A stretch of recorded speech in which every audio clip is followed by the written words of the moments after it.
Hey guys, another day, another vlog, নতুন vlog কইতে আপোনাক আকৌ স্বাগতম জনাইছো। আজি আছে 25 জানুৱাৰী, কালি 26 জানুৱাৰী কাৰণে আমাৰ মাদ্ৰাসাত মানে ধুনীয়াকৈ আমি একদম সজা কৰিছো। আগৰ দৰবাৰ নিচিনা এবাৰ সজাম আৰু আপোনাক দেখাম কেনেকুৱা আমি কৰো আৰু যদি ভাল পায় লাইক কৰি দিব আৰু ভিডিওটো আগলৈ গৈ থাকোঁ বলো। আজি ভিডিওটো আৰম্ভ কৰো। A few moments later. Welcome to my back channel. আৰু বৰ্তমান এই চামিলন দাৰুণ বাটিপুৰীয়া মাদ্ৰাসাৰ গেটখন বৰ্তমান সজাই আছে মুস্তাফিৰ আলমে লগৰ সহকাৰী। এতিয়া বৰ্তমান আমাৰ 4:30 বাজিলে আৰু 4:30 বজাত ইমানখিনি হৈছে আৰু কি হয় চাই থাকক। বৰ্তমান দেখিছে আমাৰ বেলুন ফুলাইখিনি হৈ গৈছে, দেখিছে ইমানখিনি বেলুন ফুলাই হৈ গৈছে আৰু এইফালে আমাৰ মানে এই খুটাত দিবৰ কাৰণে এইবোৰ মানে গোটেই 3টা কালাৰ মিলাই দিছোঁ। লগতে দেখিছে বৰ্তমান এয়া এনেকুৱা মানে বৰ্তমান হৈ আছে আৰু আমি মানে ভাল লাগিছে দেখিছেনে আৰু 3মান বাহন দিবলৈ আছে আৰু এজনী হেল্প কৰিছে আৰু গোটেই নিয়ৰে মানে बहुत तेज हो रहा है बहुत तेज हो रहा তো নিয়ৰে গোটেই মানে আৱৰি পেলাইছে আৰু নিয়ৰৰ মাজতে আমি কাম কৰি আছো কাৰণ एहे रहा नहीं जाता तड़प ही ऐसी है ना গোটেই দেশখন আমি শিকিব লাগিব। দেখিছে এতিয়া বৰ্তমান একো কালাৰ চালাৰ কৰা নাই আৰু দেখাই থাকিম।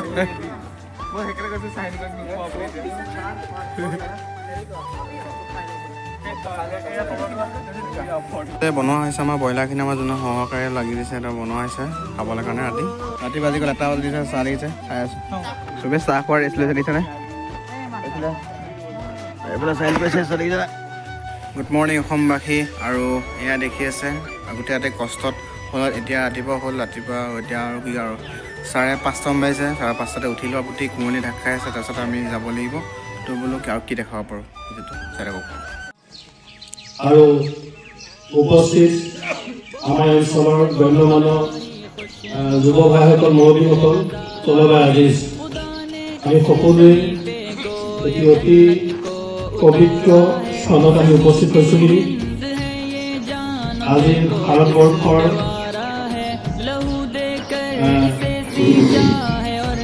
৭৭তম গণৰাজ্য দিৱস উদযাপন উপলক্ষে আমি সকলো সময় কৰিছোঁ। গণৰাজ্য দিৱস উদযাপন কৰিবলৈ সকলোখিনি প্ৰস্তুত কৰি সকলোখিনি প্ৰস্তুত হৈ আমি ইয়াত আহি উপস্থিত হৈছোঁ। সেয়েহে এই গণৰাজ্য দিৱস উদযাপনৰ প্ৰথম কাৰ্যসূচী হিচাপে প্ৰথম কাৰ্যসূচী পতাকা উত্তোলন কৰিবৰ বাবে মই মাদ্ৰাছাৰ সন্মানীয় প্ৰধান শিক্ষক ছাৰ আৰু মাদ্ৰাছাৰ সন্মানীয় মহকুমা চাহাবক আগবাঢ়ি আমি সকলোৱে পতাকা উত্তোলক হিচাপে তেওঁলোকক নিৰ্বাচন কৰিছিলোঁ। তেওঁলোক আমাৰ মাজত উপস্থিত আছে। তেওঁলোকক এই পতাকা উত্তোলনৰ কাৰ্য সম্পন্ন কৰিবৰ কাৰণে মই বিনম্ৰতাৰে অনুৰোধ জনাইছোঁ। ইয়াৰ লগতে আমাৰ মাদ্ৰাছাৰ কাৰ্যকৰী কৰ্মচাৰী তেখেতসকলক সহযোগী বা আগবঢ়াই অনুৰোধ জনাইছোঁ। ये हिंदुस्तान हमारा है, हमें है फख्र, हम हिंदी हैं। हिंदुस्तान हमारा है, हमारा है, हमारा है। ये हिंदुस्तान हमारा है, हमें है फख्र, हम हिंदी हैं। हिंदुस्तान हमारा है। नदी नाले हंसी झरने हैं और ऊंचा हिमालय है। यहाँ का गोशा एक अनोखी शान वाला है।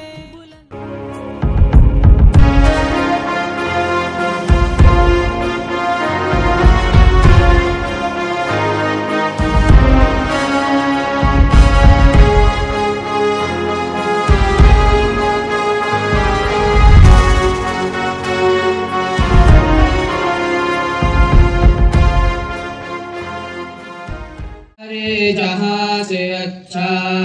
हिंदुस्तान हमारा, हमारा सारे जहाँ से अच्छा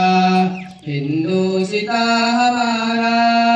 हम बुलबुले हैं उसकी ये गुलसिता हमारा, हमारा सारे जहाँ से अच्छा हिंदुस्तान हमारा, हमारा सारे जहाँ से अच्छा। गुरबत में हो अगर 1950 চনৰ 26 জানুৱাৰীত আমাৰ কথা হৈছে গণতন্ত্ৰ কি বস্তু। গণতন্ত্ৰ হৈছে এখন দেশ এটা কথা হয় সেই দেশখন কিবা এটা পদ্ধতিৰে কৈছিল না কিছু কিছু দেখিব আপুনি আমেৰিকাৰ যেতিয়া দেখিব যুক্তৰাষ্ট্ৰৰ চৰকাৰ আছে ক'ৰবাত দেখিব আপুনি ৰজাৰ শাসন চলি আছে আৰু ভাৰতত গণতন্ত্ৰ এখন প্ৰতিষ্ঠান হৈছে 50 চনৰ 26 জানুৱাৰী গণতন্ত্ৰ হৈছে গণমানুহৰ ৰাইজ তন্ত্ৰ মানে এটা প্ৰচেছ পদ্ধতি মানে ৰাইজৰ দ্বাৰা পৰিচালিত চৰকাৰ বুলি ক'ব লাগিব পৰীক্ষা কৰি প্ৰথম কথা হ'ল যে আমি যিসকল এমপি হওক আমাৰ যিবিলাক সাংসদক আমি নিৰ্বাচন কৰোঁ ৰায় দি আমাৰ ৰাইজে নিৰ্বাচন কৰি সাংসদলৈ পঠিয়াই আৰু সেই সাংসদসকলৰ পৰাই নিৰ্বাচিত প্ৰধানমন্ত্ৰী হওক বা বিভিন্ন বিভাগৰ মিনিষ্টাৰসকলৰ নিৰ্বাচন হয় এই প্ৰচেছে আমাৰ ভাৰতবৰ্ষখন চলি আছে সেইকাৰণে কোৱা হয় গণতন্ত্ৰ গণতন্ত্ৰ নোহোৱাত আগতে আমাৰ ভাৰতবৰ্ষৰ ৰাজতন্ত্ৰ আছিলে কাৰণ ৰজাৰ শাসন কৰা হ'লে ৰাজতন্ত্ৰ থাকিলহেঁতেন ক'ৰবাত আমাৰ যিখন চৰকাৰ চলি আছে সেইখন প্ৰধানমন্ত্ৰীৰ আণ্ডাৰত মানে এজন প্ৰধানমন্ত্ৰীৰ আণ্ডাৰত নিৰ্দিষ্ট বিভিন্ন বিভাগৰ মন্ত্ৰী থাকে সেই বিভাগৰ মন্ত্ৰীসকলৰ দ্বাৰা আমাৰ ভাৰতখন পৰিচালিত হয় কিন্তু আমেৰিকা যুক্তৰাষ্ট্ৰত নহয় যুক্তৰাষ্ট্ৰ চৰকাৰ তাতে ৰাষ্ট্ৰপতি শাসন চলে ৰাষ্ট্ৰপতিৰ মানে তলত বিভিন্ন বিষয়াসকল থাকে তেখেতসকলৰ চৰকাৰ চলে আমাৰ গণতন্ত্ৰৰ কথা হৈছে যে ৰাইজৰ দ্বাৰা নিৰ্বাচিত প্ৰতিনিধিৰ দ্বাৰা দেশখন চলোৱা হয় আৰু আজিৰ তাৰিখত আৰু বিশেষকৈ কৈ নাথাকোঁ গণতন্ত্ৰৰ কথাটো অতিকৈ গ'লো মই আৰু আমাৰ যি 1950 চনৰ 26 জানুৱাৰীৰ পৰা এই গণতন্ত্ৰ দিৱস মানে আমি উদযাপন কৰি আহিছোঁ আজি 2025 চনৰ 26 জানুৱাৰীত ৭৬তম মানে আমাৰ গণতন্ত্ৰ দিৱস আমি পালন কৰিলোঁ এই গণতন্ত্ৰ দিৱস বাতৰিয়ে চাহ মিলন দাৰুল মাদ্ৰাছাত বিষয়ববীয়াসকলে ইমান সুন্দৰকৈ উদযাপন অনুষ্ঠানটো আৰম্ভ কৰিলে আৰু আহি আমি এই কলেজ চাগে উপনীত হৈছোঁ তাৰ বাবে মই সকলোকে ধন্যবাদ জ্ঞাপন কৰিছোঁ অনাগত দিনতো এনেধৰণে যাতে এই অনুষ্ঠানবিলাক আমি উদযাপন কৰি যাব পাৰোঁ সকলোৱে সময়ত থাকিব নিশ্চয় তেনেকৈ মই চলিব কেতিয়াবা সময় আহিছোঁ ধন্যবাদ সমস্ত শিক্ষাগুৰুসকল উপস্থিত মুৰব্বীয়ানসকল যুৱকসকল আৰু মাদ্ৰাছাৰ ছাত্ৰসকল আজি আমি এটা বিশেষ দিনত আহি ইয়াত উপস্থিত হৈছোঁ কম বেছি পৰিমাণে আমি সকলোৱে জানো ইয়াত কিয় উপস্থিত হৈছোঁ আজি ভাৰতবৰ্ষৰ ৭৬তম গণতন্ত্ৰ দিৱস এই গণতন্ত্ৰ দিৱসনো কি আমাৰ উপযুক্ত বক্তাজনে কিছু থুলমূলকৈ উন্নতি গৈছে যে ভাৰতবৰ্ষখন প্ৰায় ২০০ বছৰ কাল ইংৰাজে শাসন কৰিছিল আৰু ১৯৪৭ চনৰ ১৫ আগষ্টত ভাৰতবৰ্ষ স্বাধীন হৈছিল এই ভাৰতবৰ্ষ স্বাধীন হোৱাৰ আগৰে পৰাই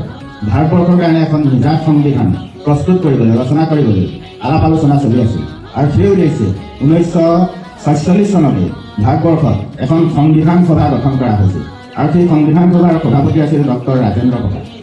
তেখেতৰ প্ৰচেষ্টাতে ১৯৪৭ চনৰ ১৫ আগষ্টত যদিও ভাৰতবৰ্ষ স্বাধীন হৈছিল তাৰ আগৰ পৰাই সংবিধান ৰচনাৰ কাম তেওঁলোকে আৰম্ভ কৰিছিল তেওঁলোকে পৃথিৱীৰ বিভিন্ন দেশৰ সংবিধানবিলাক অধ্যয়ন কৰিছিল বিভিন্ন ধৰ্মৰ ধৰ্মগ্ৰন্থসমূহ অধ্যয়ন কৰি ১৯৪৭ চনৰ ১৫ আগষ্টত ভাৰতবৰ্ষ স্বাধীন হৈছিলে আৰু তেওঁলোকে ১৯৪৯ চনৰ সংবিধানখন সম্পূৰ্ণ ৰচনা কৰি উলিয়াইছিল আৰু ১৯৪৭ চনৰ ২৯ আগষ্ট তাৰিখে ভাৰতবৰ্ষৰ বিদ্যালয় এখন সংবিধান খচৰা কমিটি গঠন কৰিলে সেই খচৰা কমিটিৰ সভাপতি আছিল ডক্টৰ ভীমৰাও আম্বেদকাৰ তেখেতৰ নেতৃত্বতে প্ৰায় ৩ বছৰ অশেষ প্ৰচেষ্টাৰ ফলত ভাৰতবৰ্ষৰ সংবিধানখন ৰচনা কৰি উলিওৱা হৈছিল আৰু ১৯৪৯ চনত তেওঁলোকে ২৬ নৱেম্বৰ তাৰিখে কি কৰিলে আমাৰ যিখন সংবিধান সভা আছিল তাৰ সভাপতি ৰাজেন্দ্ৰ প্ৰসাদ তেখেতৰ হাতত সংবিধানখন তুলি দিছিল আৰু তেখেতে সেইখনত চহী কৰি ১৯৫০ চনৰ ২৬ জানুৱাৰী তাৰিখৰ পৰা সেইখন কাৰ্যকৰী হৈছিল আৰু সেইকাৰণে প্ৰতি বছৰে আমাৰ এই ২৬ জানুৱাৰী দিনটোক আমি গণৰাজ্য দিৱস বা গণতন্ত্ৰ দিৱস হিচাপে উদযাপন কৰি আহিছোঁ মই থুলমূলকৈ এই দুটা ক'লোঁ যিহেতু যথেষ্ট সময় ল'ৰাবিলাক খাৰা হৈ আছে বৰ দীঘলীয়া নকওঁ আৰু কেইবাজনো বক্তা আছে মই ইয়াতে কৈ মোৰ চমু বক্তব্য মই সামৰণি মোহতাৰাম শ্বাহ মিলন দাৰুল উলুম বাতিপুৰীয়া মাদ্ৰাছা মুহতামিম সাহেব শ্বাহ মিলন দাৰুল উলুম বাতিপুৰীয়া মাদ্ৰাছা কাৰ্যকৰী সভাপতি সাহেব মাদ্ৰাছাৰ সহকাৰী সম্পাদকসকল আমাৰ গাঁৱৰ মুৰব্বীয়ানসকল আচাৰ্য শ্বাহ মিলন আৰু আজিৰ তলাবাসকল আল্লাহ তাআলাৰ লাখ লাখ শুক্ৰিয়া আজি আমি এই মাদ্ৰাছাৰ চোতালত ৭৬তম স্বাধীনতা দিৱস পালন কৰিবলৈ আমি সকলোৱে একগোট হৈছোঁ আল্লাহ তাআলাই আমালোকৰ এই একগোট হোৱা কবুল আৰু মঞ্জুৰ কৰক লগতে আজি ২০০ বছৰ আগত আমি আজি যেনেকৈ স্বাধীন মনে ঘূৰিছোঁ স্বাধীন মনে এজেগাৰ পৰা আন জেগালৈ গৈছোঁ স্বাধীন মনে বসবাস কৰিছোঁ স্বাধীন হিচাপে ঘূৰা পকা কৰিছোঁ ২০০ বছৰৰ আগত আমাৰ নিচিনা যিসকল ব্যক্তি আছিল এই ব্যক্তিসকলে তেনেদৰে চলা ফুৰা ঘূৰা ফুৰা কৰিবলৈ পোৱা নাছিল কাৰণ আমি সকলোৱে গম পাওঁ যে আমাৰ দেশ পৰাধীন আছিল